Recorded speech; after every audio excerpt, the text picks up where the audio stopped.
I could trade you for someone hotter tonight, my girlfriend said after I caught her cheating. I just smiled and said, let's find out. She called me insecure until she learned I was dating the high school model she secretly hated, and her jealous meltdown turned her entire circle against her. Hey, Reddit! My girlfriend cheated, swore I'd never find someone like her, and thought I'd just sit there and take it. So I dumped her, rebuilt my life, and moved on. But her and her little crew weren't done yet. Before we get to that, let me start from the beginning.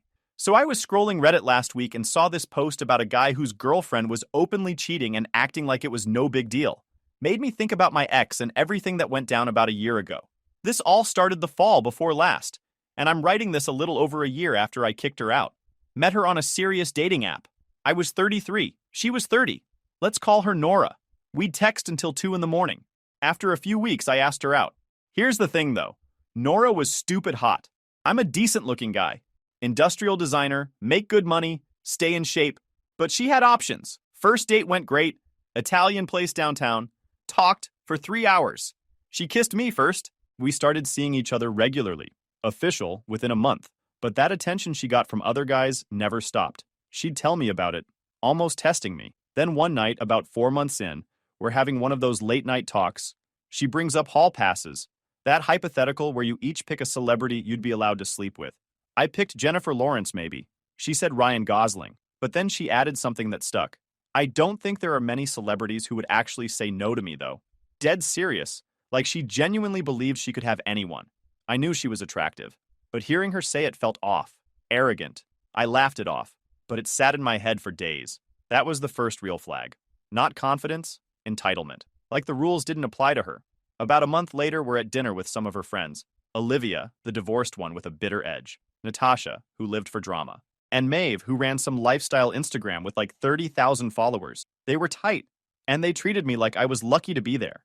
Olivia asked what I did. When I said industrial designer, she goes, that sounds stable. Code for boring.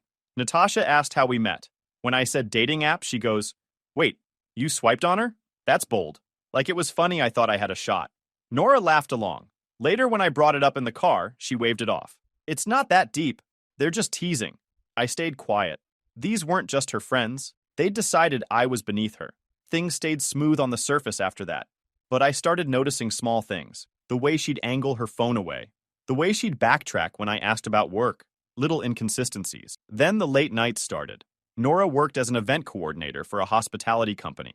Normally, she'd be home by 6 or 6:30. We'd make dinner together, watch TV, regular couple stuff. Then, one week in October, everything shifted. She started coming home later. First night, it was 7:30. Client issue. Made sense. Second night, 8. Catering problem. Third night, 8:15. Traffic. By the fourth night, I noticed the pattern. Her explanations were getting vaguer.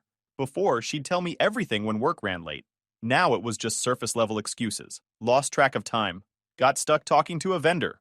And when I'd ask about it, she'd get defensive. Why are you asking so many questions? Do you not trust me? I'd back off.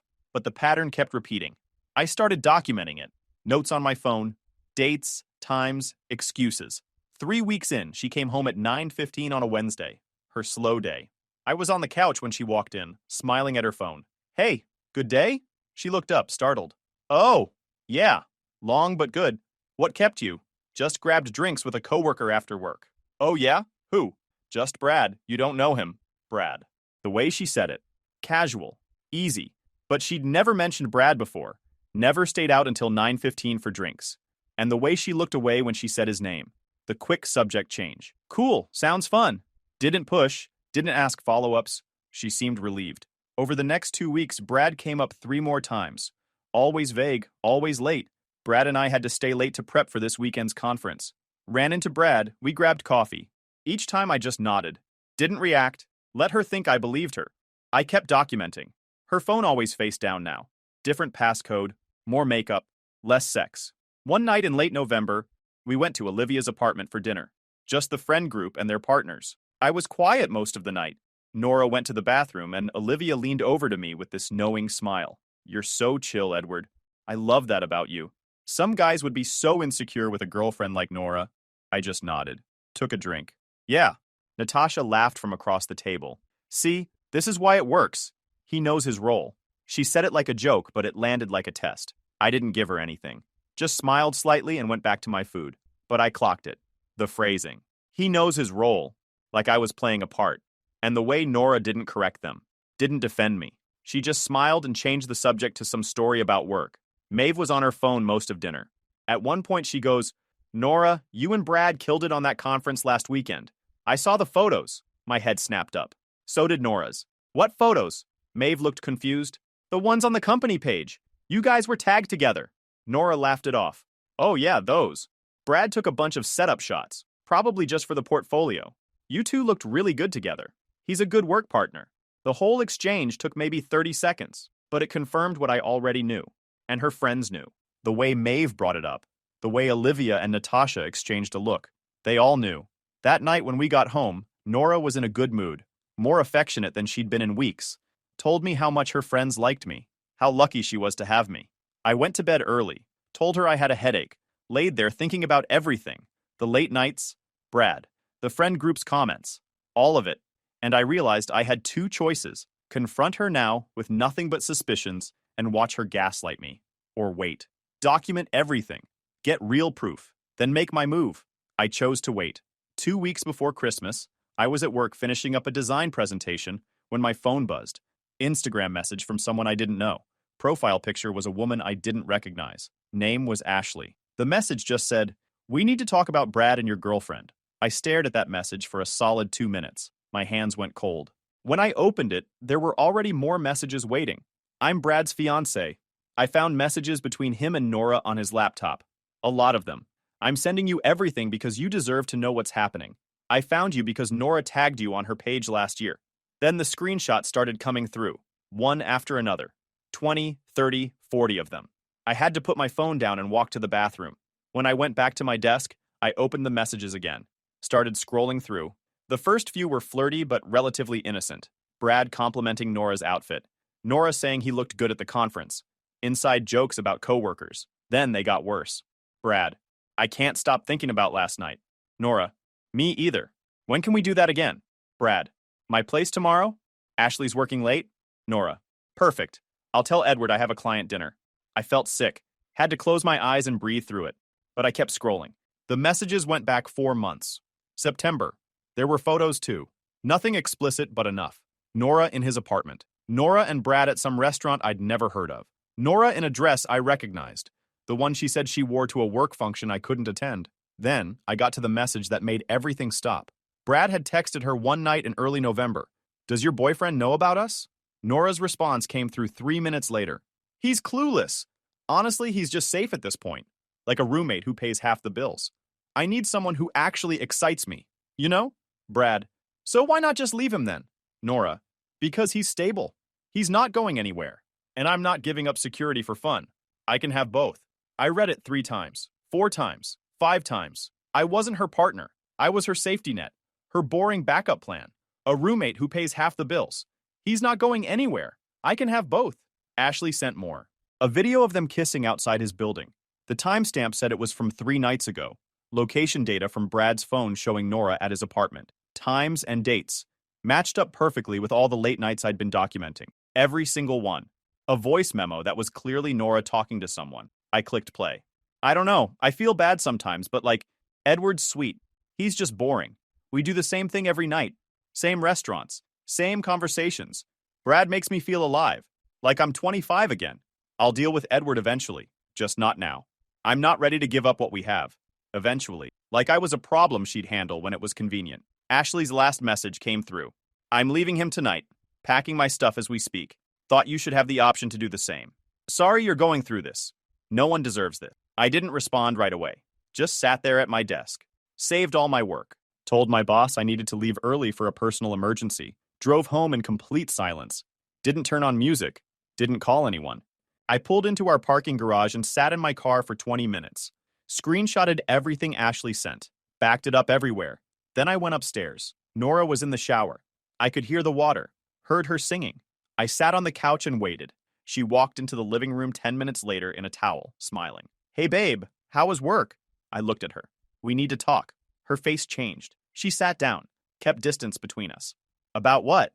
I handed her my phone with the screenshots. She scrolled. Her hands shook. Face went pale. By the 10th screenshot, she wasn't even looking anymore. Edward, this isn't what it looks like. I waited. Okay, yes, Brad and I have been talking, but nothing physical happened. These messages are just, we were joking around. I stared at her. Okay, fine. We kissed a few times, but that's it. I was confused. I made a mistake. Still didn't respond. Edward, please say something. We're done. You're not staying here tonight. She froze. What? You need to leave. Pack what you can carry. You can't just kick me out. This is my place too. Lease is in my name.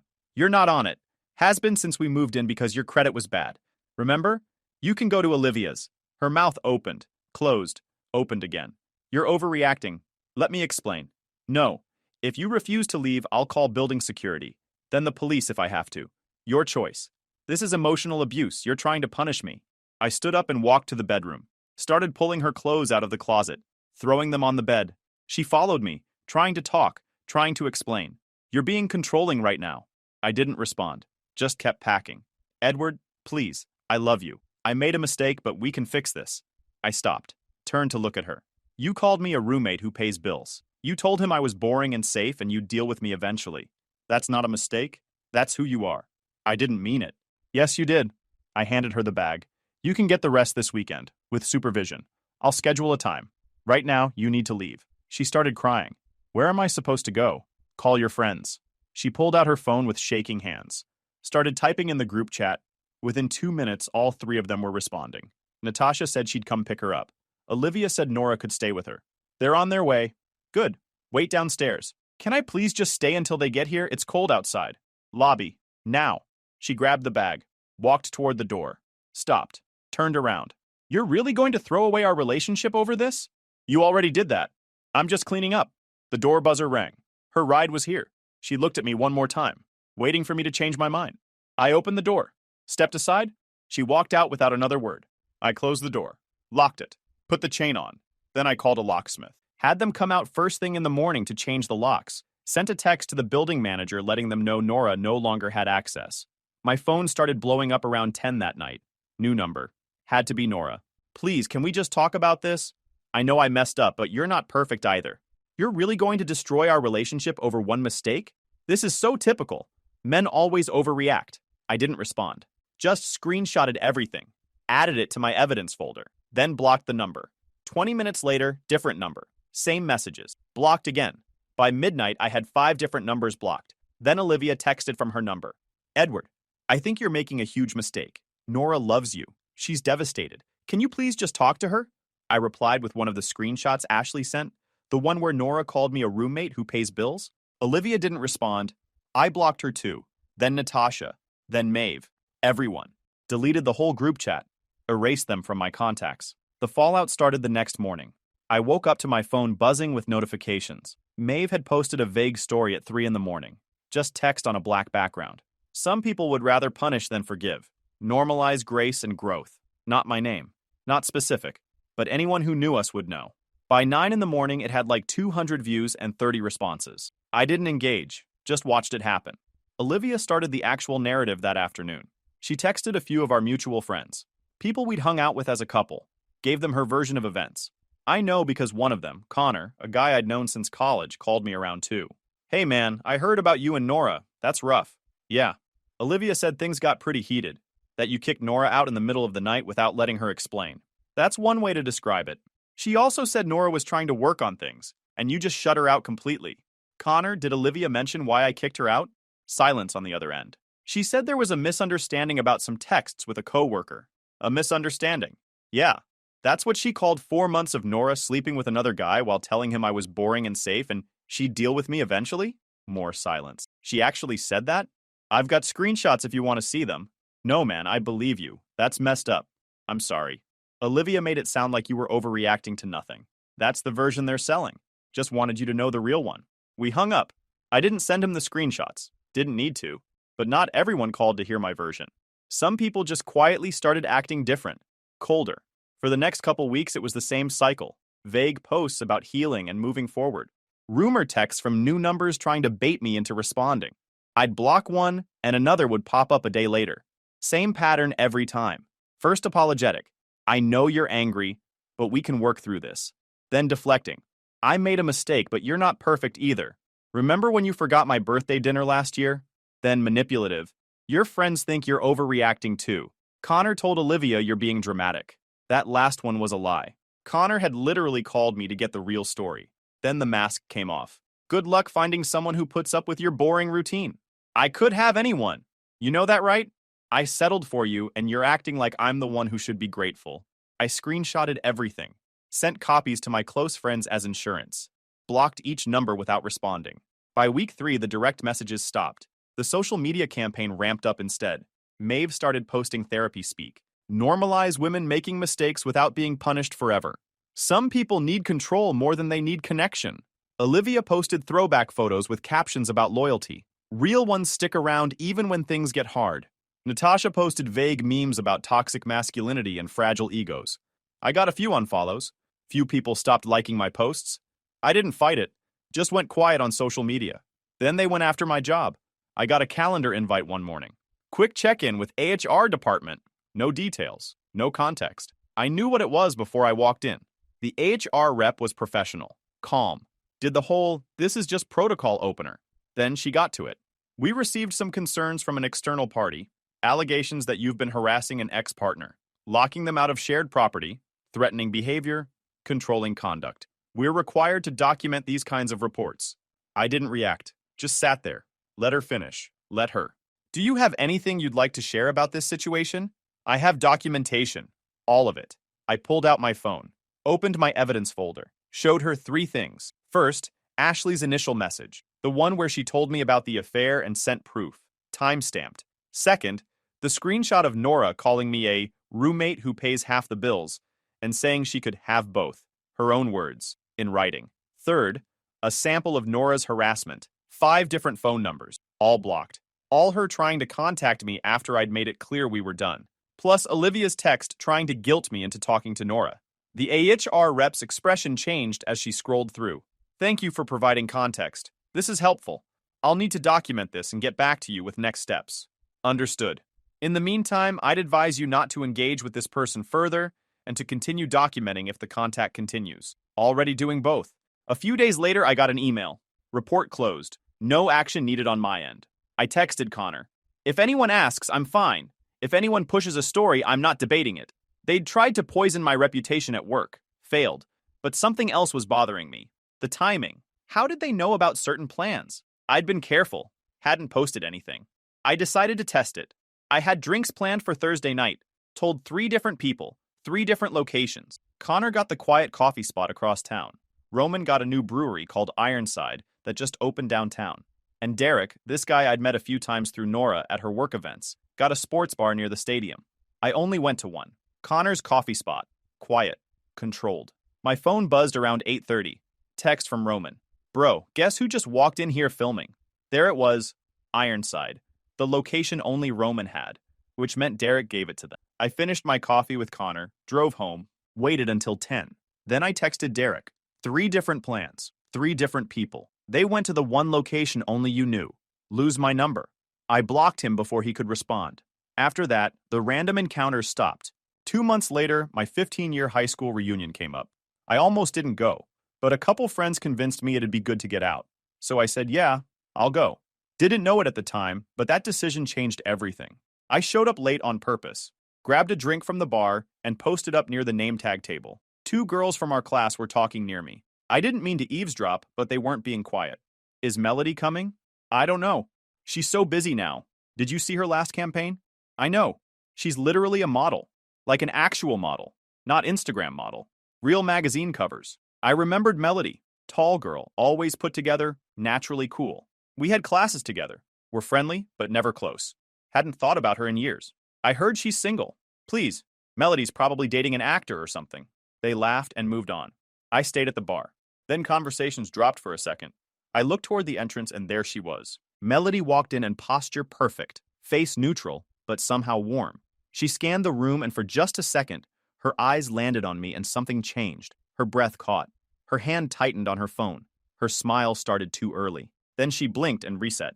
I noticed it, didn't react. She moved through the room greeting people, but I could feel her tracking me. Not obvious, just aware. 20 minutes later, she made her way over. She smiled and said, Edward, it's been forever. Melody? Yeah, long time. We talked, caught up on the basics, what we'd been doing, where we'd ended up. But she kept doing this thing where she'd remember really specific details about me from high school. You used to bring those homemade lunches, right? Your mom made the best sandwiches. You were in that design elective junior year. You built that lamp thing. Little things. Too specific to be casual. And every time she'd say my name, she'd say it soft. Then someone mentioned Nora, just in passing. Some story about prom. And Melody's whole face changed. Her jaw tightened. Her eyes went sharp. Then she smoothed it out and changed the subject. Later, I was outside getting air when I saw Nora's crew huddled near the photo booth inside. Through the window, I could see them watching Melody. Olivia was talking, animated. Natasha had her phone out. Maeve was nodding along. I stayed outside. Then the door opened. Natasha walked out, phone in hand, saw me. Edward, wow, didn't know you'd be here. Yeah. She glanced back inside where Melody was visible. So, Melody Torres. That's interesting. I didn't respond. She's still doing the whole crush thing, or did she finally move on? I looked at her. What? Natasha's smile got wider. Oh, come on, everyone knew. She used to stare at you in like every class. It was kind of sad, honestly. She said it mean, dismissive, but she'd just given me something she didn't mean to. Anyway, she held up her phone. Just grabbing some fresh air. You know how it is. She went back inside. I stood there processing. Melody had a crush on me in high school, not just casual interest, enough that people noticed. I looked through the window. Melody was still talking to the same group. Professional, composed. I went back inside, waited for a natural break in her conversation, walked over. Hey, want to grab coffee sometime? Catch up properly? She turned. That mask slipped again for half a second, then she smiled. Real. Yeah, I'd like that. Melody and I started messaging after the reunion. Normal stuff at first, catching up, but it shifted pretty quick into something more. She was in Milan working on a campaign, so we did FaceTime calls almost every night.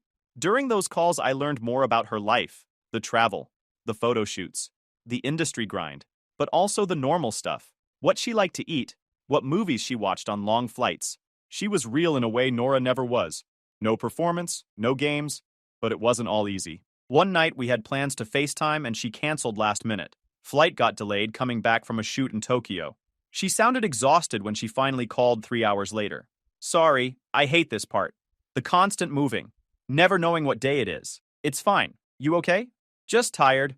Sometimes I feel like I'm living out of a suitcase and everyone only sees the highlight reel. Another time she admitted something that surprised me.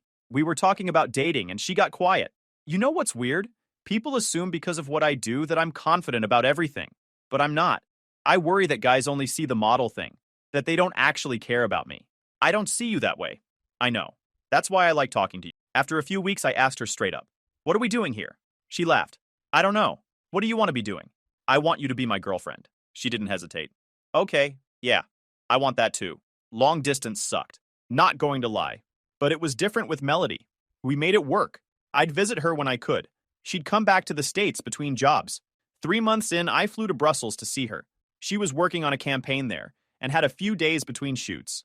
She took me to the set one day. Let me watch her work. I took some photos during the shoot.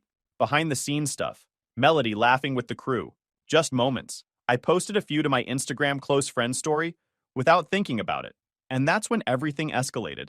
Nora was still on my close friends list. I'd forgotten to remove her. 2 hours after I posted, my phone started blowing up. Messages from a number I didn't recognize. Who is that? Are you serious right now? You're dating Melody? I didn't respond.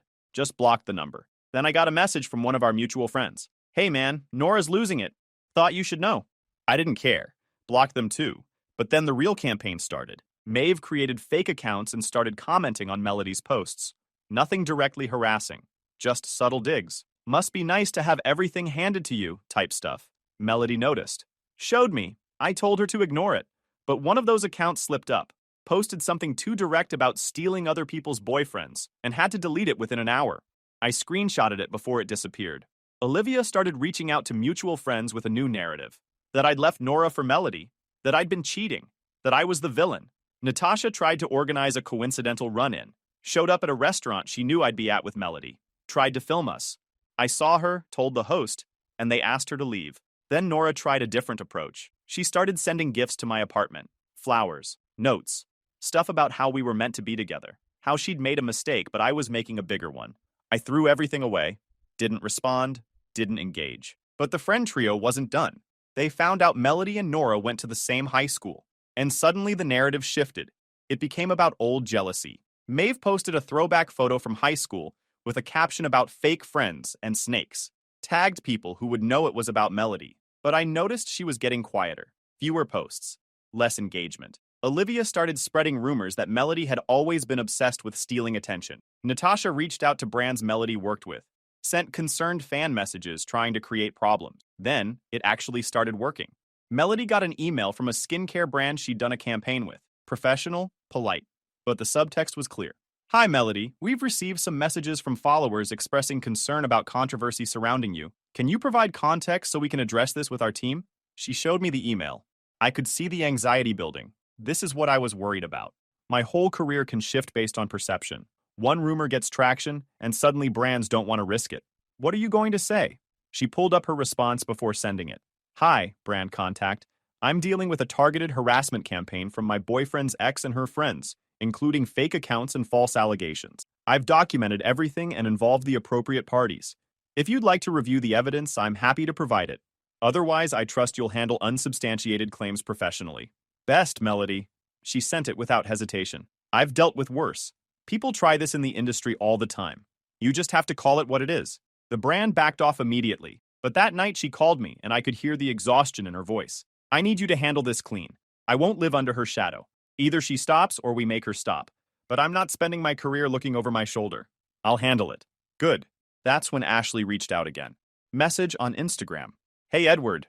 I heard through mutual friends that Nora is still causing problems. I have more messages between her and Brad if you need them. She's been texting him again, trying to reconnect. Thought you should know she's telling people you two had a mutual breakup, and she's the one who ended it. I showed Melody. She looked tired. Does it ever stop? It will. But I was starting to wonder if I needed to force that ending. 6 months after the reunion, Melody had a campaign launch event in the city. Big deal. Industry people. Press. She invited me as her +1. I almost said no because I knew Nora would find out, but I wasn't going to let her control my life. We showed up together.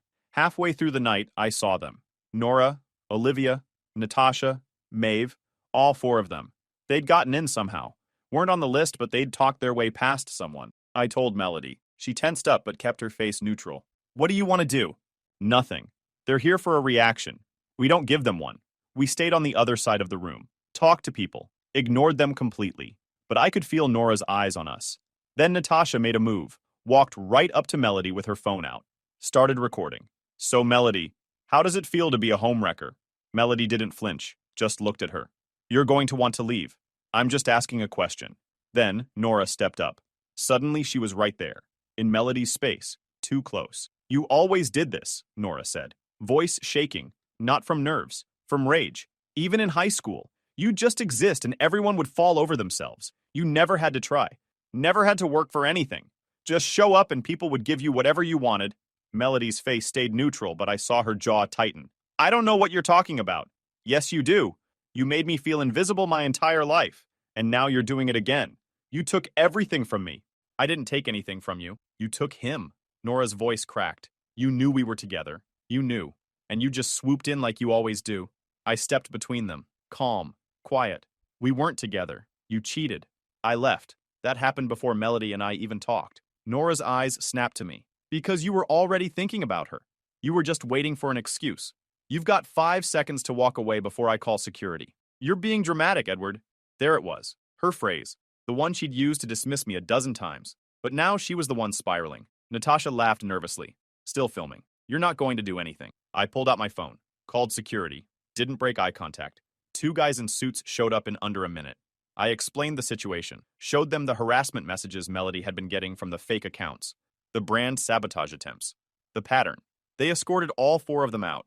Nora tried to shout something on the way out, but security shut it down fast. Natasha tried to film. They blocked her phone. The whole thing took 3 minutes. After they left, Melody let out a breath. That was intense. They're done now. How do you know? Because Natasha just filmed security removing them for harassment. That's not the look they want. Maeve's brand is positivity. Olivia's whole thing is being the victim. This doesn't fit their narrative. They'll turn on each other before the week's out. I was right. 3 days later, I got a message from Ashley. Thought you'd want to see this. Natasha sent these to Brad, trying to get him to talk sense into Nora. He showed me because he's finally done with all of them. Figured you could use the ammunition. Attached were screenshots of their group chat, messages where they planned the event crash, where they coordinated the fake accounts, where Maeve admitted she was scared it would hurt her image, where Olivia called me controlling, where Nora said Melody stole her life and always gets everything. I read through them twice. Then I did exactly two things. First, I sent the screenshots to my building manager with a note. These are the people who've been harassing my girlfriend and attempting to gain unauthorized access to the building. Please flag them as no entry. Thanks.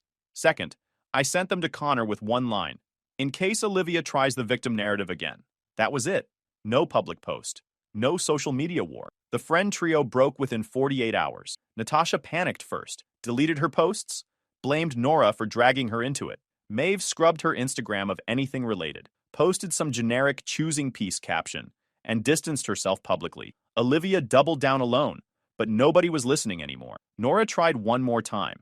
Showed up at my apartment building 2 weeks later. Buzzed up. She was flagged, so the doorman called me instead of letting her up. I went down. Didn't let her in. Just stood in the lobby. Edward, please, can we just talk? No. 5 minutes. That's all I'm asking. You don't get to ask me for anything.